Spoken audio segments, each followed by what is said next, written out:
تو اس ریجن میں اور بہت سے ممالک ہیں، ایک ان کا چہیتا ہندوستان بھی ہے، تو ہندوستان میں ایسے اڈے لے لیں، وہاں سے ہوائی جہاز تو آ سکتے ہیں افغانستان میں اور آپریٹ کر سکتے ہیں، وہ تو کوئی اتنا دور ملک نہیں ہے، قزاقستان میں لے لیں، ازبکستان میں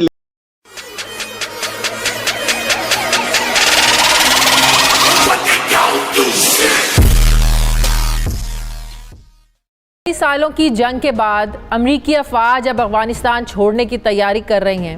امریکی صدر جو بائیڈن کے مطابق افغانستان سے امریکی فوجی انخلا کے بعد امریکہ افغانستان کی مدد تو کرتا رہے گا، لیکن اس کی یہ امداد عسکری امداد نہیں ہوگی۔ ایک ایسا وقت جب امریکی افواج افغانستان سے واپس جا رہی ہیں تو افغانستان میں عدم استحکام پیدا ہونے کے خدشات سامنے آ رہے ہیں۔ گزشتہ روز ایک اخبار میں پینٹاگون کے ایک عہدیدار کا حوالہ دے کر یہ خبر دی گئی کہ پاکستان نے افغانستان میں موجود امریکی افواج کی سپورٹ کے لیے اپنی فضائی اور زمینی حدود استعمال کرنے کی اجازت دی ہے تاکہ فوجی انخلا کے بعد بھی امریکہ افغانستان میں اپنی موجودگی کو قائم رکھ سکے۔ میڈیا میں چھپنے والی اس خبر کے بعد دفتر خارجہ نے اپنا ایک وضاحتی بیان جاری کیا اور بتایا کہ پاکستان میں امریکہ کی کوئی فوجی اڈہ یا ایئر بیس نہیں اور نہ ہی ضمن میں کوئی نیا معاہدہ کیا گیا ہے۔ ترجمان دفتر خارجہ نے یہ وضاحت میں کہا کہ پاکستان امریکہ ایئر اور گراؤنڈ لائن کمیونیکیشن معاہدہ یہ 2001 سے جاری ہے، جس کے تحت امریکی افواج افغانستان سے انخلا کے وقت پاکستان کے زمینی اور فضائی راستے کو استعمال کر سکتی ہیں۔ جبکہ دوسری طرف آج army chief general Qamar Javed Bajwa کی زیر صدارت کور کمانڈرز کانفرنس کا اجلاس ہوا۔ D G I S P R کے مطابق کور کمانڈر کانفرنس میں افغان پیس پروسیس اور خطے کی سیکیورٹی صورتحال کا پاکستان پر اثرات کا جائزہ لیا گیا۔ آرمی چیف نے افغانستان سے پاکستان میں فائرنگ کے واقعات، افغانستان میں دہشت گردوں کے دوبارہ منظم ہونے کا نوٹس لیا اور کہا کہ انہیں امید ہے کہ افغان سرزمین پاکستان کے خلاف استعمال نہیں ہوگی۔ اب سوال یہ ہے کہ کیا افغانستان میں پاکستان کی امن کی کوششوں کو افغانستان کے طرف سے جو ہے وہ مثبت جواب نہیں دیا جائے گا تو پاکستان کا اس پر ری ایکشن کیا ہوگا؟ کیا اس کے باوجود بھی پاکستان جو ہے افغان پیس پروسیس کو سپورٹ کرے گا اگر افغانستان کی زمین کو پاکستان کے خلاف استعمال کرنے سے نہیں روکا جاتا؟ اور امریکی حکومت سے ایسا بیان ان کی طرف سے کیوں جاری کیا گیا کہ پاکستان نے امریکی افواج کو اڈے فراہم کرنے کی رضامندی دی ہے؟ اسی پر میں بات کروں گی۔ مجھے جوائن کر رہے ہیں دفاعی تجزیہ کار جنرل ریٹائرڈ اعجاز اوان صاحب۔ السلام علیکم، بہت بہت شکریہ جنرل صاحب آپ کا۔ جنرل صاحب، افغانستان سے نکلنے کے بعد کیا حال ہوگا جب امریکی افواج وہاں سے نکل جائیں گی؟ افغانستان کی سیکیورٹی صورتحال، افغانستان کے حالات، اس پر بڑے سوالات اٹھ رہے ہیں۔ امریکہ 80 کی دہائی میں جو سوچ وہاں پر چھوڑ کے گیا تھا، انتہا پسندانہ سوچ، وہ آج بھی وہاں پر موجود ہے، اور 20 سال کی ناکامی کے بعد جو اب امریکہ وہاں پر نکلنا چاہتا ہے اور ساتھ ہی اس تشویش میں مبتلا بھی ہے کہ وہاں کے حالات کیا ہوں گے۔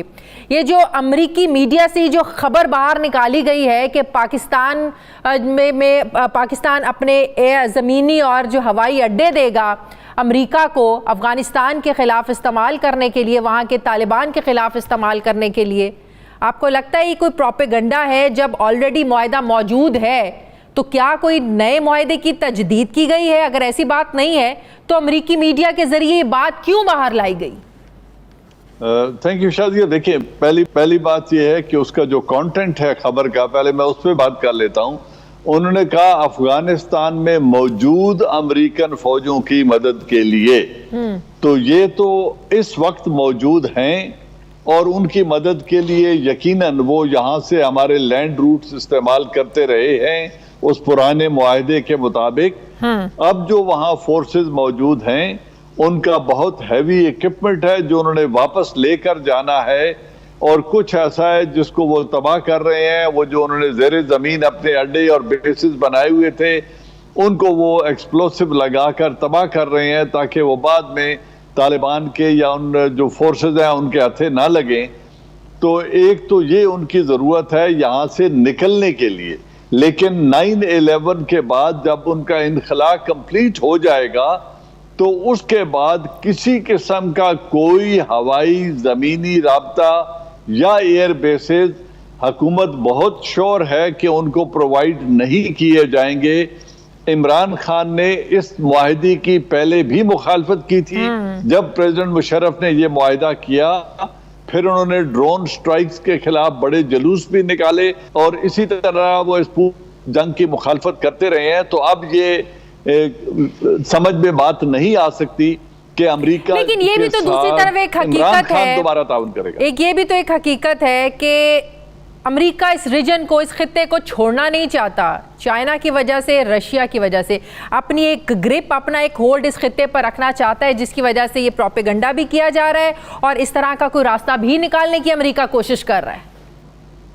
تو اس ریجن میں اور بہت سے ممالک ہیں، ایک ان کا چہیتا ہندوستان بھی ہے، تو ہندوستان میں ایسے اڈے لے لیں، وہاں سے ہوائی جہاز تو آ سکتے ہیں افغانستان میں اور آپریٹ کر سکتے ہیں. وہ تو کوئی اتنا دور ملک نہیں ہے. قزاقستان میں لے لیں، ازبکستان میں لے لیں اگر انہیں مل سکتے ہیں، تو سینٹرل ایشیا کی کسی ریاست سے لے لیں. لیکن پاکستان اس طرح کا تعاون پہلے کرنے کی ایک بہت بھاری قیمت ادا کر چکا ہے جو پریزیڈنٹ مشرف کے دور میں ہوا.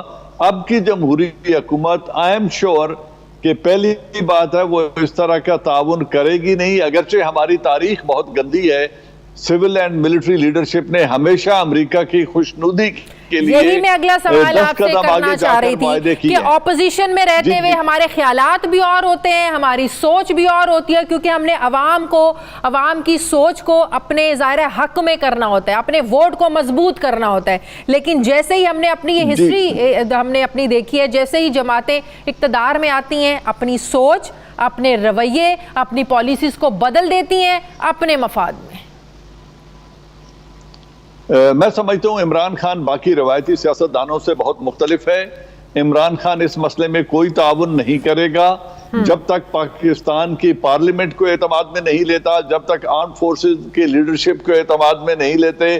تو اس طرح کا کوئی بھی خفیہ معاہدہ عمران خان نہیں کرے گا. اور اس وقت جو ماحول ہے سوشل میڈیا کا، میرے جیسے لوگ بھی کم علمی کے باوجود میڈیا پہ آ کر اپنی رائے کا اظہار کرتے رہتے ہیں، تو لوگوں کے پاس اظہار رائے کے مواقع موجود ہیں. اور میں سمجھتا ہوں کہ پاکستان کی میجورٹی عوام کی اس طرح کے تعاون کو ریزسٹ کرے گی. اور دوسری بات یہ ہے کہ اس میں پاکستان کا سراسر نقصان ہے، کیونکہ جو بات آپ نے اپنے انٹرو میں کہی، افغانستان میں 9/11 کو جب امریکن فورسز نکل جائیں گی تو ایک خانہ جنگی کی سی کیفیت ضرور ہوگی، کیونکہ طالبان جو سٹیٹس کو فورسز ہیں، اشرف غنی اور عبداللہ کی ریزسٹنس فورسز چاہیں گی کہ ان کو اکاموڈیٹ کیا جائے، اور جو سٹیٹس کو فورسز ہیں یہ چاہیں گی کہ پہلے والا نظام چلتا رہے. لہذا clash is a writing on دا وال. اور جن فورسز نے امریکہ کے پاؤں نہیں لگنے دیے وہ اشرف غنی، اگر طالبان دوبارہ سے مرج ہوتے ہیں، وہاں پر دوبارہ ایکٹیو ہوتے ہیں، آج بھی آپ کو پتا ہے جو کور کمانڈر کانفرنس ہوئی، اس بات کا نوٹس لیا گیا کہ افغانستان سرزمین سے یہاں پر فائرنگ ہو رہی ہے، تو کون ذمہ دار ہوگا اگر یہ واقعات مزید بڑھتے رہے؟ امریکہ تو چلا جائے گا. ہمیں یہ سمجھنا چاہیے کہ طالبان اینٹی پاکستان فورس نہیں ہے، یہ افغانستان کا انٹرنل معاملہ ہے. جو ریزسٹنس فورسز ہیں جنہوں نے 20 برس امریکہ کے خلاف برسر پیکار رہے ہیں، ان کو آپ جو بھی نام دے دیں وہ افغان ہیں. افغانستان کے اندر ان کا جڑیں موجود ہیں، ان کا خاندان موجود ہے، وہ لوگ وہیں کے رہائشی ہیں. وہ لوگ حکومت میں اپنا شیئر یقیناً چاہیں گے. پاکستان نے اپنا بارڈر سیکیور کر لیا ہے. ہمیں صرف فکر ان بات کی ہونی چاہیے جو تحریک طالبان پاکستان ہیں یا جو ایسے ایلیمنٹ ہیں جو بیرونی لیکن بارڈر پار سے فائرنگ کے واقعات یہ تو ہمارے لیے تشویش کا باعث ہیں سر. یہ یقیناً ہیں، لیکن یہ وہ قوتیں ہیں جو سٹیٹس کو پارز ہیں، جو را ہے، ان کے کہنے پر یہ انسٹیبلٹی کریٹ کر رہے ہیں. اس میں کرمنل ایلیمنٹ بھی موجود ہے، پولیٹیکلی موٹیویٹڈ ایلیمنٹ بھی موجود ہے، دہشت گرد بھی موجود ہیں جو کسی کے لیے کام کر رہے ہیں. ان فورسز سے ڈیل کرنا. دوستو نمسکار، یہ تھی پاکستان میڈیا کی ایک اور مزیدار ویڈیو. دوستو جیسا کہ آپ نے ویڈیو میں دیکھا کہ امریکہ نے پاکستان کے ملٹری بیس استعمال کرنے کو کہا ہے. دراصل بات یہ ہے کہ 2001 میں پاکستان اور امریکہ کا کانٹریکٹ ہوا تھا، جس سے کہ امریکہ کبھی بھی پاکستان کے زمینی راستے اور ہوائی راستوں کا استعمال کر سکتا ہے. اب اسی حق سے امریکہ پاکستان کے زمینی اور ہوائی راستوں کا استعمال کرنا چاہتا ہے. جس سے کہ پاکستان بری طرح پھنس چکا ہے اور اب پاکستان کو سمجھوتے کے حساب سے یہ بات ماننی پڑے گی۔